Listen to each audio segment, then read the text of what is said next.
નમસ્કાર. સમગ્ર શિક્ષા રાજ્ય કચેરી ગાંધીનગર તરફથી હું કાઉન્સિલર નિકી પટેલ આપ સર્વનું હાર્દિક સ્વાગત કરું છું.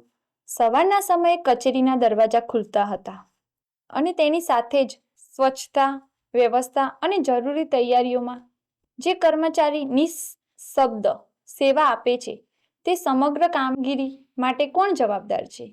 તો ચાલો મિત્રો, આજે આપણે આ વ્યવસ્થા સંભાળનાર કર્મચારી એટલે કે મલ્ટીટાસ્કિંગ સ્ટાફ વિશે માહિતી મેળવીશું. આપણને માહિતી આપવા માટે આપણી સાથે જોડાયેલા છે કરિયર કાઉન્સિલર નિશાબેન મોદી. આપને વિનંતી કે આપ એમટીએસ કર્મચારી વિશે માહિતી આપશો. નમસ્કાર.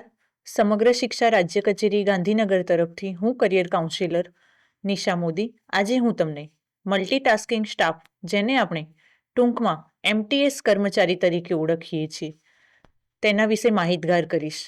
મલ્ટીટાસ્કિંગ સ્ટાફ સરકારી તંત્રની મજબૂત પાયાની રચનામાં યોગદાન અતિ મહત્વપૂર્ણ છે, જેઓ વિવિધ મંત્રાલયો, વિભાગો અને કચેરીઓમાં નિયુક્ત કરવામાં આવે છે, જેમ કે હવાલદાર, સફાઈકર્મી, દફતરી, જુનિયર ગેસ્ટેટનર, ઓપરેટર, પટાવાળા, જમાદાર, ચોકીદાર, માળી વગેરે જગ્યાઓ પર આ ઉમેદવારો કાર્ય કરે છે.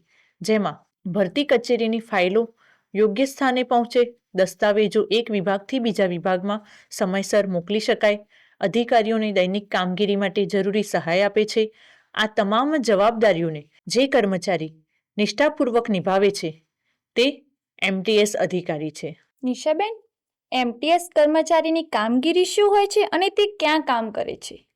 એમટીએસ અધિકારીની કામગીરીની વાત કરું તો તેઓ ઓફિસની સાફ સફાઈ કરવી, ફાઇલ, દસ્તાવેજ એક જગ્યાએથી બીજી જગ્યાએ પહોંચાડવા, ચા પાણી, નાસ્તાની વ્યવસ્થા અને નાના એવા સહાયક કામો કરવા, તેમજ ફોટોકોપી, સ્કેનિંગ, કાગળ ગોઠવવા અને પોસ્ટ કે કોઈ કુરિયર પહોંચાડવું હોય તે કાર્ય, તેમજ ઓફિસ સ્ટાફને દૈનિક કામમાં પણ તેઓ મદદ કરે છે. અને અહીં આપણે તેમના કાર્યસ્થળની વાત કરીએ તો તેઓ વિવિધ મંત્રાલયોમાં, સરકારી વિભાગોમાં, કોર્ટમાં, ટેક્સ ઓફિસોમાં તેમજ અન્ય કેન્દ્રીય કચેરીઓમાં કામ કરે છે. નિશાબેન, એમટીએસ અધિકારી બનવા માટે જરૂરી વ્યક્તિગત ગુણો કેવા હોવા જોઈએ? એમટીએસ કર્મચારી બનવા માટે શિસ્ત અને સમયપાલન, મહેનતુ અને સક્રિય સ્વભાવ, આજ્ઞાપાલકતા, ઈમાનદારી, સહકારભાવ, મૂળભૂત સમજશક્તિ તેમજ સ્વચ્છતા અને વ્યવસ્થાને કેવી રીતે જાળવવી તે કામગીરી ખૂબ ઉપયોગી છે. એમટીએસ કર્મચારી બનવા માટે શૈક્ષણિક લાયકાત અને ભરતી પ્રોસેસ શું હોય છે? એમટીએસ કર્મચારી બનવા માટે ઉમેદવાર ઓછામાં ઓછું માન્ય બોર્ડમાંથી ધોરણ 12 પાસ હોવું જરૂરી છે. ત્યારબાદ તે ભારતીય નાગરિક હોવો જોઈએ અને એમટીએસ કર્મચારી બનવા માટે સ્ટાફ સિલેક્શન કમિશન દ્વારા લેવામાં આવતી પરીક્ષા ઉત્તીર્ણ કરવી જોઈએ, જેમાં લેખિત પરીક્ષા, દસ્તાવેજ ચકાસણી, પસંદગી અને ત્યારબાદ કર્મચારી તરીકે તેમની નિમણૂક કરવામાં આવે છે.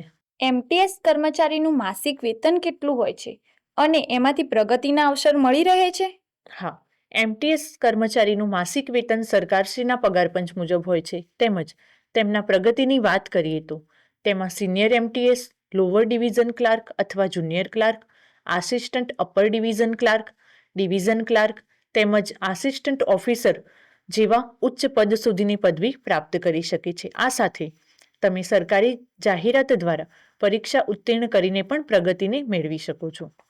નિશાબેન, શું એમટીએસ કર્મચારી બનવા માટે શિષ્યવૃત્તિ કે કોઈ યોજનાનો લાભ મળી શકે છે?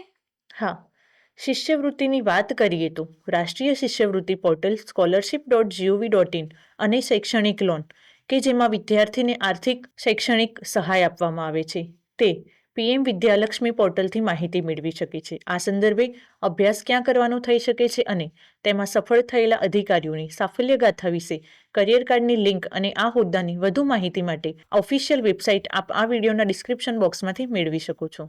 ખૂબ સરસ નિશાબેન, આપે ખૂબ જ મહત્વપૂર્ણ માહિતી આપી. ધન્યવાદ.